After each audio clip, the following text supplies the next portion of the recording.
see. Yeah, that'll be just perfect.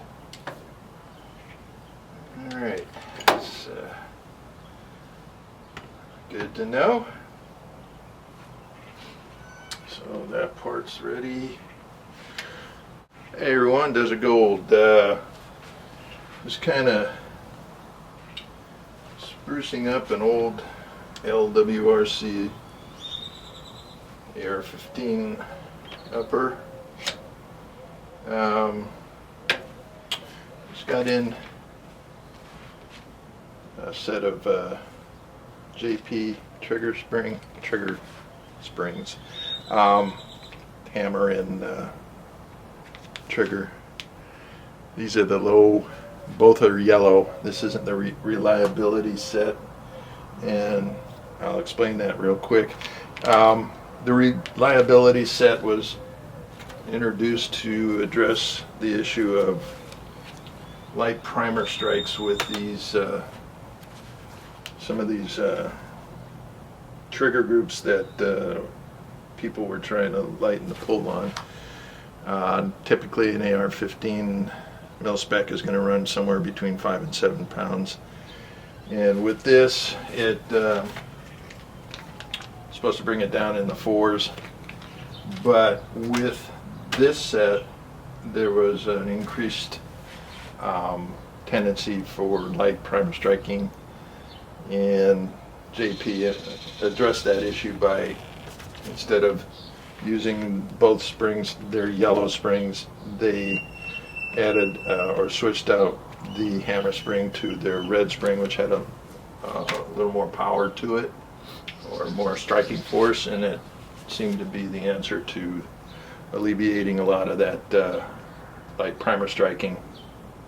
I chose to take a more arduous and interesting approach to it. There's a number of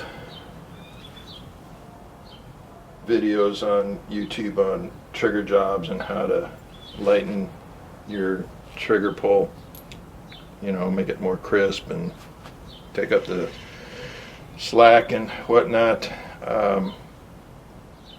I was just messing around and decided that one answer to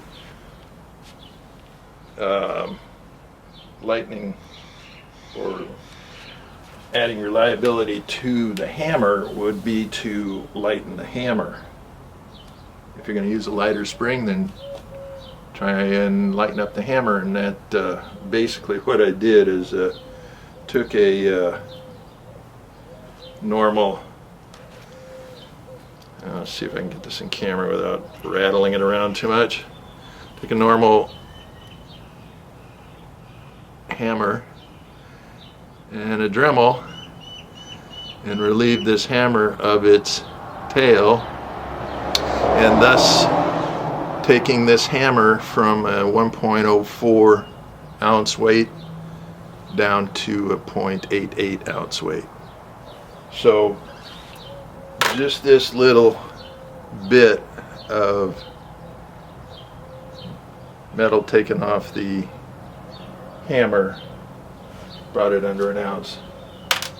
Now, the other part to a lot of trigger jobs is polishing up contact surfaces, and I actually got around that, and the only reason I decided to do this was because I had a Spikes Tactical Combat trigger laying around doing nothing, and for those of you who know the Spikes Tactical Combat triggers, they're already nickel boron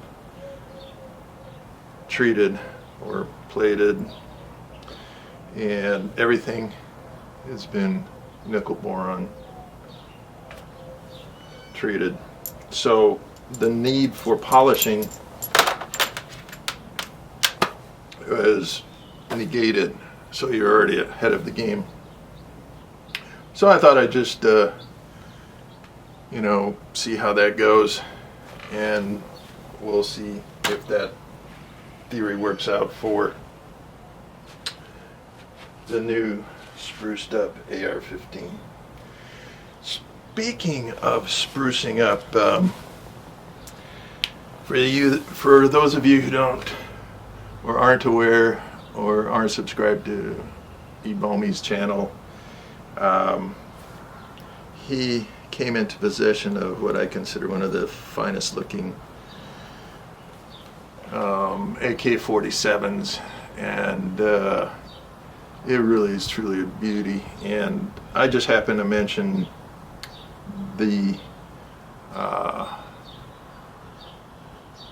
look of his weapon made me want to get my AK out and start sprucing it up a little bit, and his response was, "Bring it on, bitch." Well, never one to turn down a challenge. I said, okay.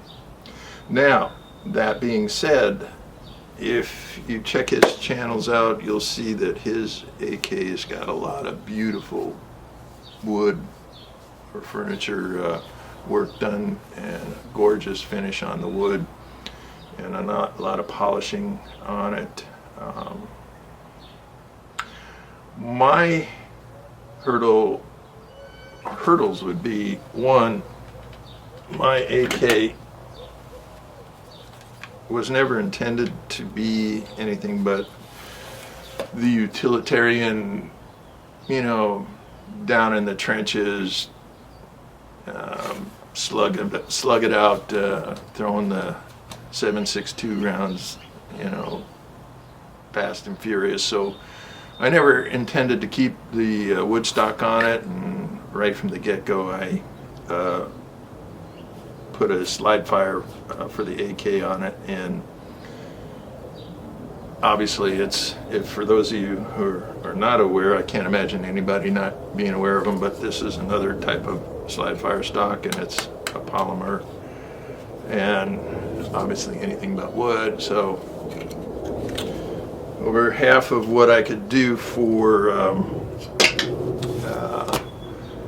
sprucing was out of the question. So going towards the utilitarian aspect, I decided to go a different direction, and my troll army, as my troll armies have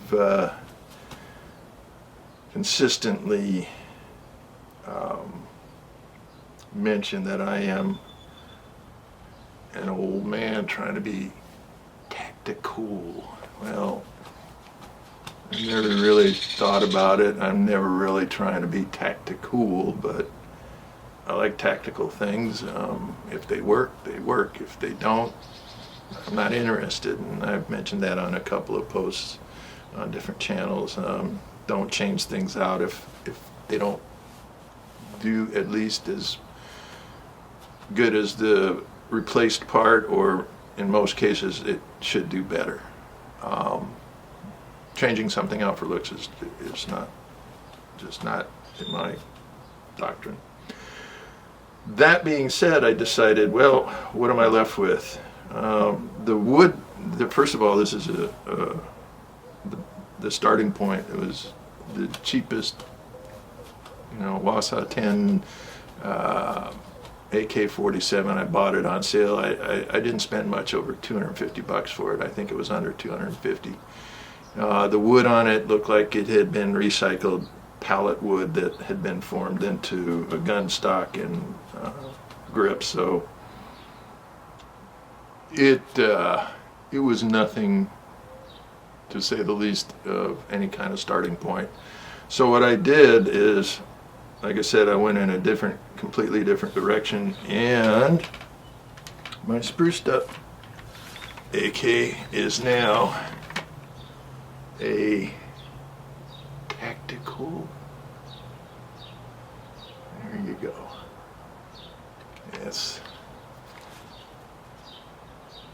It's the thing I like about the AK slide fire stock is they really did a good job of making it look like a stock, AK stock. Okay. But, you know, there's just still something missing. It just feels like there's just something missing. Well, maybe this will help. Maybe, I don't know. Maybe this will help. Huh? Does that help? Yeah, it does, doesn't it? Makes it look a little more finished, doesn't it?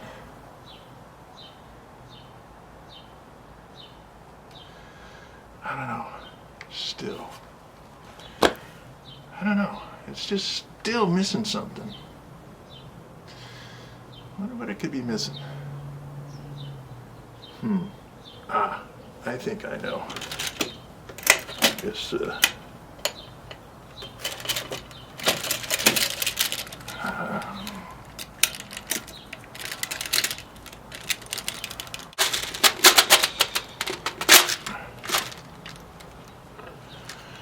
I think this probably might finish off the tactical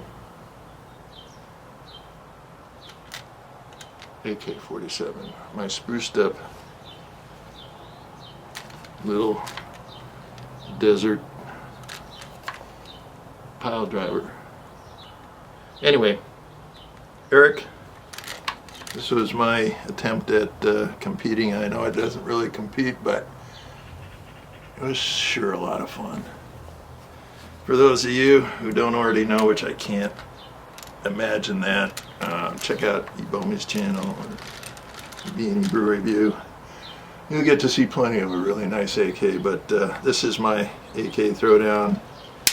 I don't know if any of you guys out there have AKs that you want to show off or spruce up. Let's all see them, okay? Anyway, Desert Gold out. You guys have fun. Be safe.